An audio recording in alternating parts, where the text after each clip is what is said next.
సార్వత్రిక ఎన్నికల్లో పోటీ చేసే టీడీపీ జనసేన అభ్యర్థుల తొలి జాబితా వచ్చేస్తోంది. ఇవాళ మాఘ పౌర్ణమి మంచి రోజు కావడంతో మొదటి విడత అభ్యర్థుల పేర్లు వెల్లడించాలని నిర్ణయించినట్లు టీడీపీ వర్గాలు తెలిపాయి. అలాగే కాసేపట్లో టీడీపీ అధినేత చంద్రబాబు, జనసేనాని పవన్ కళ్యాణ్ కలిసి ఉమ్మడిగా ఫస్ట్ లిస్ట్ ను విడుదల చేస్తారని తెలుస్తోంది. ఇప్పటికే చంద్రబాబు నివాసానికి టీడీపీ నేతలు చేరుకున్నారు. అటు జనసేన కార్యాలయం వద్ద కూడా హడావుడి నెలకొంది. పవన్ కళ్యాణ్ తో కలిసి నాదెండ్ల మనోహర్, నాగబాబు అభ్యర్థుల జాబితాపై కసరత్తు చేస్తున్నారు. ఇక మా ప్రతినిధి ప్రసాద్ మంగళగిరిలోని జనసేన కార్యాలయం దగ్గర సిద్ధంగా ఉన్నారు వివరాలు అందించడానికి. Prasad, over to you.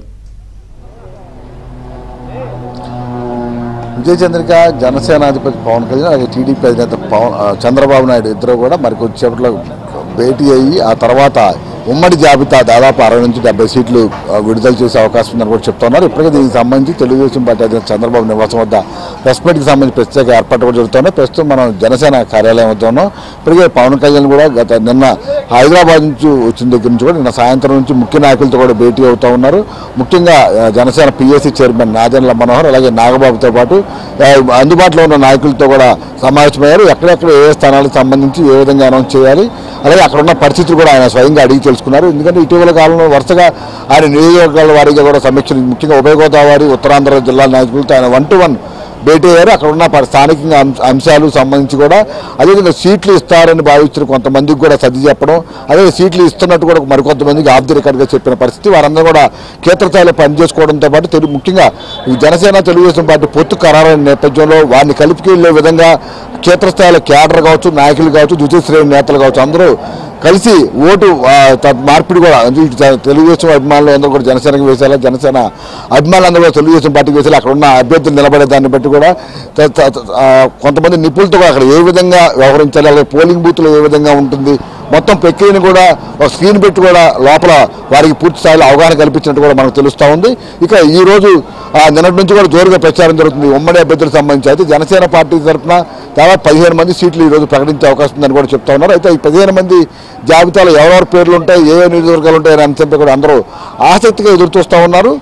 అంతేకాకుండా తమ భవిష్యత్తుకు సంబంధించిన తొలి ప్రకటన రాకపోవడంతో చాలామంది కూడా పార్టీ కార్యాలయానికి వచ్చేందుకు సంసిద్ధమైనప్పటికీ కూడా ఎవరు కూడా జనసేన పార్టీ కార్యాలయానికి రావద్దంటూ ఇప్పటికే స్పష్టమైన సంకేతాలు వెలువడిన నేపథ్యంలో ఎవరికొరు ఆసక్తిగా ఎదురు చూస్తూ ఉన్న పరిస్థితి. ప్రస్తుతం అయితే లోపల పవన్ కళ్యాణ్ గారు ఉన్నారు. అదేవిధంగా మనోహర్, నాగబాబుతో పాటు మరి కొంతమంది ముఖ్య నాయకులు మాత్రం ప్రస్తుతం భేటీ అవుతున్నారు. ఈ జాబితాను తీసుకొని నేరుగా ఆయన మరికి వచ్చేవాళ్ళు చంద్రబాబు నివాసానికి వెళ్తారని కూడా చెప్తున్నారు. అక్కడ ఇరువురు కూడా మరోసారి భేటీ అయ్యి ఫైనల్గా ఈ జాబితాను ప్రకటిస్తారు.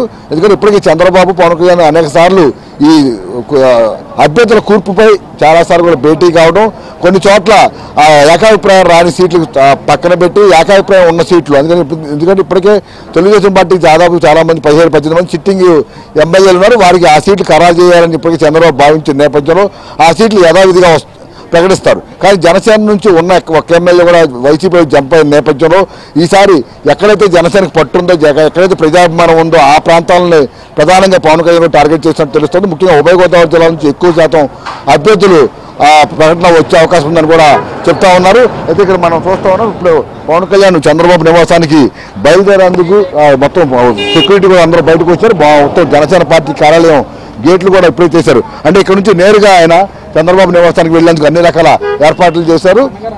ఇక్కడ నుంచి ఆ తర్వాత అక్కడ అభ్యర్థి పవన్ కళ్యాణ్ కారు, ఈ వైట్ కారులోనే జనసేన అధిపతి పవన్ కళ్యాణ్ ఉన్నారు, నేరుగా వెళ్తా ఉన్న పరిస్థితి.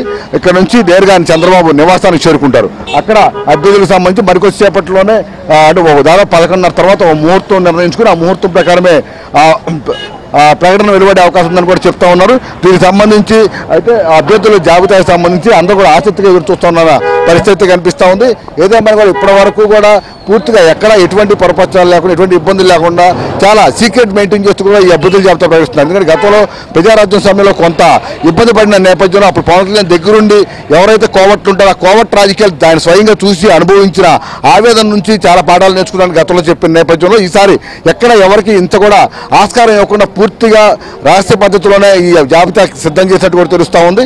అందుకనే నాయకులు కూడా పార్టీ కార్యాలయం లోపల రాకుండానే ఈ జాబితాను సిద్ధం చేశారు. మరి కొద్దిసేపట్లోనే 15 మంది జనసేన అభ్యర్థులు అలాగే 51 మంది తెలుగుదేశం పార్టీ అభ్యర్థుల జాబితా వెలువడటానికి మరో అరగంట మాట ఉంది. ఇప్పుడు నేరుగా ఆయన చంద్రబాబు నివాసానికి చేరుకొని అక్కడ ఇద్దరు భేటీ అనంతరం 11:40 నుంచి 12 గంటల సమయంలో ఈ జాబితా బయటకు వచ్చే అవకాశం ఉంది. ఆ తర్వాత వారిద్దరు కూడా మాట్లాడతారు.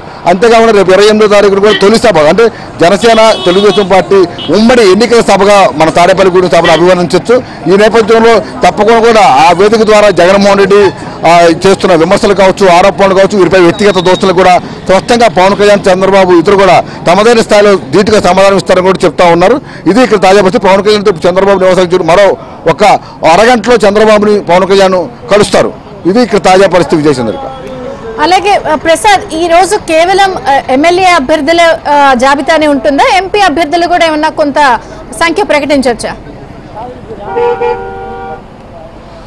అంటే ప్రస్తుతం మనకు అందుతున్న ఈ రోజైతే 15 మంది ఎమ్మెల్యే అభ్యర్థులు ఉంటారు. అయితే ఎంపీకి సంబంధించి ఇప్పటికే మూడు కానీ 5 కానీ ఎంపీ అభ్యర్థులు ఇస్తారని చెప్పి చర్చల్లో వారి మధ్య చర్చ అయినట్టు కూడా మనకు తెలుస్తూ ఉంది. అయితే ఇప్పటికే విజయవాడ మచిలీపట్నం ఎంపీ బాలశౌరి వైసీపీ సిట్టింగ్ ఎంపీగా ఉన్నారు. ఆయన ఇటీవల జనసేన అధినేత పవన్ కళ్యాణ్ సమక్షంలో పార్టీకి అండగా కప్పుకున్నారు. అంతేకాకుండా అతనికి ఇప్పటికే మచిలీపట్నం బాధితులు కూడా అప్పచెప్పారు. ఈ నేపథ్యంలో అతని సీటు ఖరారైనప్పుడు కూడా ఈ రోజు ప్రకటన ఉండకపోవచ్చు అని చెప్తా ఉన్నారు. మరోవైపు అనకాపల్లి నుంచి నాగబాబు ఇటీవల ఉత్తరాంధ్రలో విస్తృతంగా ఆయన పర్యటన చేశారు. ఆ పర్యటనలో కూడా ఆయన మొత్తం అక్కడున్న నాయకులందరితో కూడా ప్రత్యేకంగా 1-to-1 సమావేశమై అక్కడున్న పరిస్థితులు కూడా ఒక నివేదిక రూపంలో పార్టీ అధినేతకు అందజేశారు. ఈ నేపథ్యంలో అనకాపల్లిలో ఎంపీ సీటు కూడా వారికి ఇచ్చే అవకాశం ఉంది. అదేవిధంగా మరికొన్ని సీట్లపై కూడా చంద్రబాబు, పవన్ కళ్యాణ్ చర్చలు జరిగినప్పుడు కూడా కొన్ని సీట్లలో ఒక స్పష్టమైన అంగీకారం రాకపోవడంలో ప్రస్తుతానికి వాయిదా వేసినట్టు తెలుస్తూ ఉంది. ఈ నేపథ్యంలో ఈ రోజు కనుక 15 మంది ఎమ్మెల్యేలతో పాటు ఇస్తే ఈ మచిలీపట్నం ఎంపీ ఇప్పటికే ఖరారైన నేపథ్యంలో అది అలాగే అనకాపల్లి ఇస్తారా లేదనేది మనకి క్లారిటీ రావాల్సి ఉంది. దీనిపై ఇప్పుడు చంద్రబాబుతో మరోసారి భేటీ అవుతున్న పవన్ కళ్యాణ్ ఫైనల్గా ఈరోజు జనసేన నుంచి ఎమ్మెల్యేలు ఎవరెవరు, ఎంపీ ఎవరెవరు, ఏ స్థానాలు అనేది ఒక జాబితా సిద్ధం చేసుకుని ఆయన చంద్రబాబు నివాసానికి బయలుదేరారు. ఈ నేపథ్యంలో చంద్రబాబుతో మరోసారి ఇప్పుడు భేటీ అయిన తర్వాతే వాళ్ళిద్దరు కూడా మీడియా ముందుకి సంయుక్తంగా వస్తారు. ఈ నేపథ్యంలో చంద్రబాబు వాడికి గ్రీన్ సిగ్నల్ కనుక వేస్తే వెంటనే ఇక్కడ ప్రకటించే అవకాశం ఉంది. ఒకవేళ దానికి సంబంధించి చంద్రబాబు అభ్యంతరాలు వెలుపుచ్చినా లేకపోతే కొన్ని ఏకాభిప్రాయం రాకపోతే దానికి తాత్కాలికంగా వాయిదా పడే అవకాశం ఉందని కూడా జనసేన నాయకులు చెప్తా ఉన్నారు. మొత్తం మీద అయితే ఈరోజు తొలి ఉమ్మడి అభ్యర్థుల జాబితాకు సంబంధించి కూడా రాష్ట్ర వ్యాప్తంగా చర్చ నడుస్తుంది. దీనికి సంబంధించి కూడా ఈ రోజు నుంచి కూడా ఎన్నికల సమర శంఖారావానికి కలిసి పనిచేస్తామని కూడా ఇప్పటికే చెప్తా ఉన్నారు. మరోవైపు బీజేపీకి సంబంధించి కూడా ఈరోజు విజయవాడలో బీజేపీ కూడా అత్యవసరంగా సమావేశం అవుతుంది. కేంద్ర బీజేపీ పెద్దల నుంచి ఆమోదం రాగానే 3 పార్టీలు కలిపి మరోసారి ప్రత్యేకంగా సమావేశం కూడా అవుతారని కూడా తెలుస్తూ ఉంది. ఏదేమైనా కూడా ఈరోజు అభ్యర్థుల జాబితా మనకు అంతున్న సంబంధించిన 15 మంది ఎమ్మెల్యేలు కన్ఫామ్, ఎంపీలు మాత్రం 2 నుంచి 3 ఉండొచ్చు, లేదా చంద్రబాబు నుంచి ఏకాభిప్రాయం రాని పక్షంలో వాయిదా పడవచ్చు. అది ఏంటనేది మన అరగంటలో తేలిపోనుంది.